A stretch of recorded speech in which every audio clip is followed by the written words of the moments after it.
ఆయన ఇచ్చిన ఆదేశాల మేరకు క్లీన్ పిఠాపురం గ్రీన్ పిఠాపురం అనే కాన్సెప్ట్ ముందుకు తీసుకెళ్తున్నాం.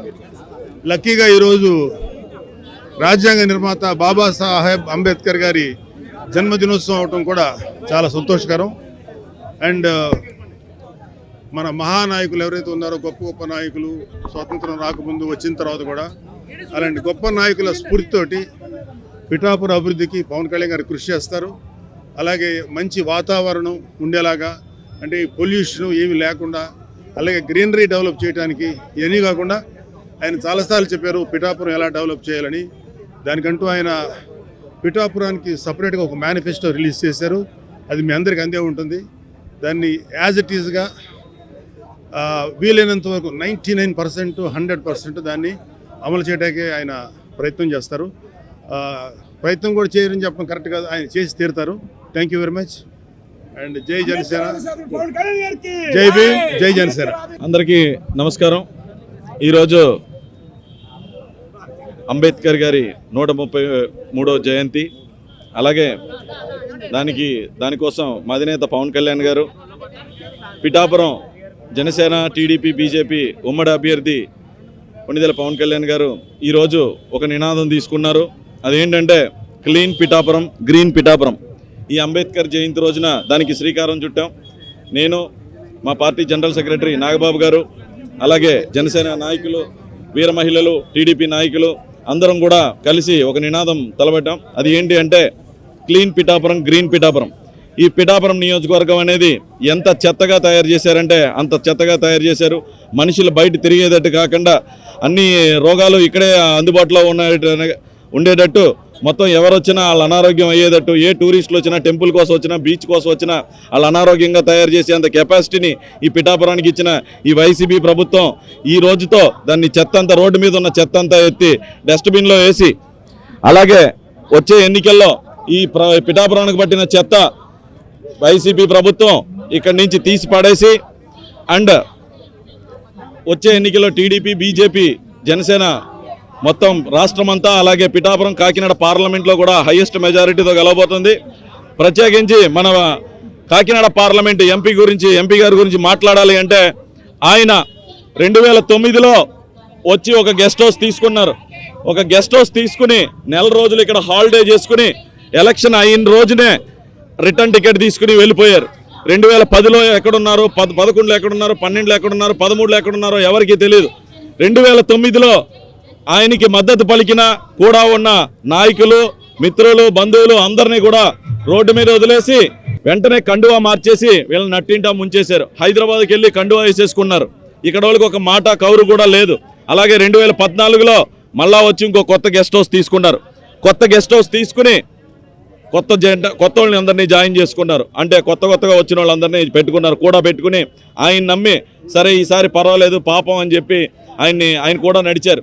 2014లో ఎలక్షన్ అయి కంప్లీట్ అవ్వగానే రిటర్న్ టికెట్ వేసుకుని మళ్ళీ వెళ్ళిపోయారు. వెళ్ళిపోయిన తర్వాత వాళ్ళ కూడా ఉన్న వాళ్ళ పరిస్థితి ఏంటి, వాళ్ళకి హెల్ప్ చేసిన వాళ్ళ పరిస్థితి ఏంటి, ఆ ఎలక్షన్లో కూడా నడిచిన వాళ్ళ పరిస్థితి ఏంటి అనేది కూడా ఎవరికీ తెలియదు. వాళ్ళకి కష్టాల్లో సుఖాల్లో ఏ రోజు కూడా లేడు. హైదరాబాద్ వెళ్ళంగానే కండువా మార్చేసి వాట్సాప్లో వాళ్ళకి ఫోటోలు పంపించాడు. మీరు వీలుంటే మారండి, లేకపోతే పర్లేదు నేను మారిపోయాను అని చెప్పి. 2015, 16, 17, 18 ఎక్కడున్నారో ఎవరికీ తెలియదు.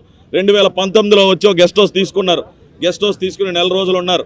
నెల రోజులు ఉండి ఎలక్షన్ అయిపోగానే రిటర్న్ టికెట్ తీసుకోగానే ప్రభుత్వం పోయింది, ఆయన పోగానే మళ్ళా వెళ్ళి ఈ 19లో ఆయనకి సహకరించిన మిత్రులు, బంధువులు, నాయకులు అందరినీ కూడా నట్టింట ముంచేసి ఒక్క ఫోన్ కాల్ కూడా లేకుండా కండువా మార్చేసి వాట్సాప్లో పిక్ పెట్టాడు. పిక్ పెట్టిన తర్వాత వాళ్ళు ఏమయ్యారు, వాళ్ళ కష్టాల్లో సుఖాల్లో ఏ రోజు కూడా లేడు. 2020, 21, 22, 23 ఎక్కడున్నాడో ఎవరికి తెలీదు. 24లో మళ్ళీ వచ్చో గెస్ట్ హౌస్ తీసుకున్నాడు. ఇప్పుడు కొత్త వాళ్ళ అందరి దగ్గరికి వెళ్తున్నాడు. రాత్రిపూట ఆ టీడీపీ నాయకుల దగ్గరికి, జనసేన నాయకుల దగ్గరికి వెళ్తున్నాడు. అంటే కూడా ఉన్న ఎమ్మెల్యేని, కార్యకర్తల్ని నమ్మే పరిస్థితి లేదు అని చెప్పి ఆయనే తేల్చేస్తున్నాడు. ఈ వైసీపీ ఎమ్మెల్యేలని, నాయకుల్ని నమ్మే పరిస్థితి లేదు, మేము ఓడిపోతున్నాం అని చెప్పి రాత్రిపూట దొంగతనంగా గుంటలక్కలాగా కార్లు ఇచ్చి పంపుతున్నాడు వాళ్ళ దగ్గరికి, వీళ్ళ దగ్గరికి. వాళ్ళు జనసేన కానీ, టీడీపీ కానీ నీ అక్రమ సంపాదనతో సంపాదించి అక్రమ సంబంధం పెట్టుకుందామని రాత్రిపూటలు తిరిగేదానికి లొంగేదట్టు ఎవరో లేరు. ఎవరైనా రాజకీయాల్లో వస్తే ఎలక్షన్ ఓడిపోతే ఆస్తులు పోతాయి, డబ్బులు పోతాయి. ఈయన మాత్రం 2009లో 100 కోట్లతో వచ్చి 2014కి 1000 కోట్లతో ఎదిగి 2019తో 10,000 కోట్లకి ఎదిగి ఈరోజు 1,00,000 కోట్లు సంపాదించాడు. ఎలక్షన్లో అంత ఖర్చు పెట్టినా ఎలా సంపాదించడం కుదురుతుంది? అధికారం లేకపోయినా సరే ప్రభుత్వంలో ఉండి ఈ పిఠాపురం కాకినాడ నుంచి మొత్తం దోచుకున్న మైనింగ్ అన్ని శాండ్ మైనింగ్ గ్రావెల్ షిప్పింగ్ అన్నీ కూడా ఒకడే. అధికారం రాకముందేనే ఇంత దుర్మార్గంగా అక్రమ సంపదనతో సంపాదించి మళ్ళా వస్తున్నాడు. ఇలాంటి వెన్నుపోటుదారుడు, ఇలాంటి దురదృష్టవంతుడు, ఇలాంటి నమ్మక ద్రోహిని ఎవరో పట్టించుకోరు. సో తెలుగుదేశం జనసేన నాయకుల దగ్గరికి రావటం మానే, ఏమాత్రం సిగ్గున్నా సరే ఈ రాత్రిపూట షాపింగ్లు మానేసి నీకు దమ్ముంటే అట్లీస్ట్ ఇప్పుడైనా నీకు ఎంతోమంది నువ్వు ఇంత నమ్మక ద్రోహం తెలిసిన తర్వాత కూడా నీతో వైసీపీలో కొంతమంది నడవటానికి సిద్ధంగా ఉన్నారు. వాళ్ళనైనా బుజ్జగించు, వాళ్ళనైనా ప్రేమించు. వాళ్ళ దుర్మార్గులైనా సరే వాళ్ళైనా నీతో నడుపుతానికి సిద్ధంగా ఉన్నారు. కొంచెం వాళ్ళనైనా ప్రేమించు, వాళ్ళనైనా నమ్ము. దయచేసి విన్నపిస్తున్నా, ఇక ఈ పనులు మానేసాయి. నీకు ఎలాగా ఈ 2024 తర్వాత మళ్ళీ రిటర్న్ టికెట్ ఎలాగా తీసుకున్నారు సునీల్ గారు? మీరు ఆ రిటర్న్ టికెట్ కన్ఫర్మ్ చేసి వచ్చే ఎన్నికల్లో కంపల్సరీ మే 13వ తారీఖున మిమ్మల్ని దయచేసి దగ్గరుండి మేము అందరం పంపిస్తామని చెప్తూ ఈరోజు ఈ క్లీన్ పిఠాపురం గ్రీన్ పిఠాపురం ఎప్పటికీ కొనసాగుతుంది. అండ్ ఈ 175 నియోజకవర్గాల్లో ది ఎగ్జాంపుల్ బెస్ట్ నియోజకవర్గంగా పిఠాపురం, బెస్ట్ పార్లమెంటరీగా అది కూడా పవన్ కళ్యాణ్ గారి సహకారంతో. ఎందుకంటే ఆయన నుంచునే ఒక పార్లమెంట్ కాబట్టి ఆయన నుంచున్న ఈ పిఠాపురం, ఆయన నుంచున్న ఈ పార్లమెంట్ కూడా ది బెస్ట్ కాన్స్టిట్యున్సీస్. 175లో అసెంబ్లీని, 25లో పార్లమెంట్ని కూడా కంపల్సరీగా తీర్చిదిద్దామని చెప్పి మాటిస్తూ సెలవు తీసుకుంటున్నాను. ధన్యవాదాలు. సో గైస్, వంగ గీత గారు గత 5 ఏళ్ల నుంచి పిఠాపురంలో చాలా అరాచక పాలన చేస్తున్నారంటూ చాలామంది ప్రజలు కూడా చెప్తా ఉన్నారు. సో ప్రస్తుతం మనతో పాటు మాట్లాడడానికి బంగారు బాబు అనే వ్యక్తి ఉన్నారు. ఒకసారి ఆయన అడిగే ప్రయత్నం చేద్దాం. సార్ నమస్తే. నమస్తే అండి, చెప్పండి. 5 సంవత్సరాల నుంచి ఇక్కడ అరాచక పాలన ఉంది అని చెప్పేసి అంటున్నారు. ఏంటి అరాచకాలు, ఏంటి, ఏమైంది?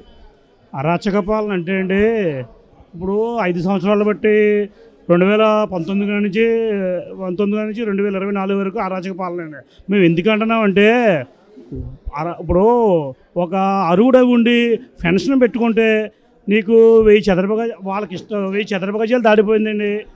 టీడీపీ పార్టీ వాళ్ళకి పెన్షన్ కానీ వైట్ కార్డు కూడా క్యాన్సిల్ చేస్తారండి. అదే పార్టీకి సంబంధించిన వ్యక్తి అని తెలిస్తేనా? పార్టీకి సంబంధించిన వ్యక్తి అని తెలిస్తే క్యాన్సిల్ చేస్తారండి. అదే మళ్ళీ 1000 చదరపు గజాలు వైసీపీ వాళ్ళకి ఉండొచ్చండి, వాళ్ళకి క్యాన్సిల్ అవ్వండి. ఓన్లీ ఆ వర్తింపు టీడీపీ వాళ్ళకి వర్తింటుంది. ఇక్కడ అరాచక పాలన అవ్వకపోతే ఏమవుతుందండి ఇది? అదే కాదండి, ఏది సంక్షేమ పథకాలు ఏది కూడా టీడీపీ కార్యకర్త అన్నవాడికి ఎవరికే ఈ 5 సంవత్సరాలు కూడా రాలేదండి.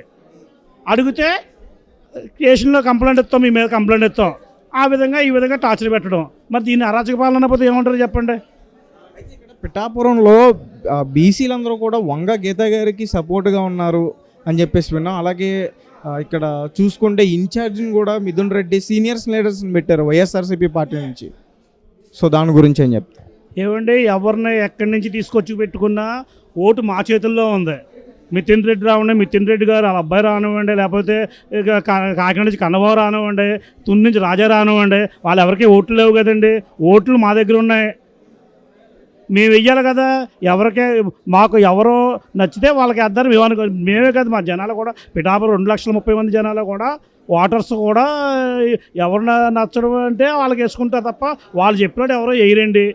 ఇవాళ ఎక్కువగా ఈ 5 సంవత్సరాలు వర్మగారు ప్రజల్లో తిరిగారు కాబట్టి కష్టమైన సుఖమైన ఏ రోజు కూడా వర్మగారు ఇంటి దగ్గర ఉండరు, ప్రతిరోజు కూడా ప్రజల్లోనే తిరుగుతారు.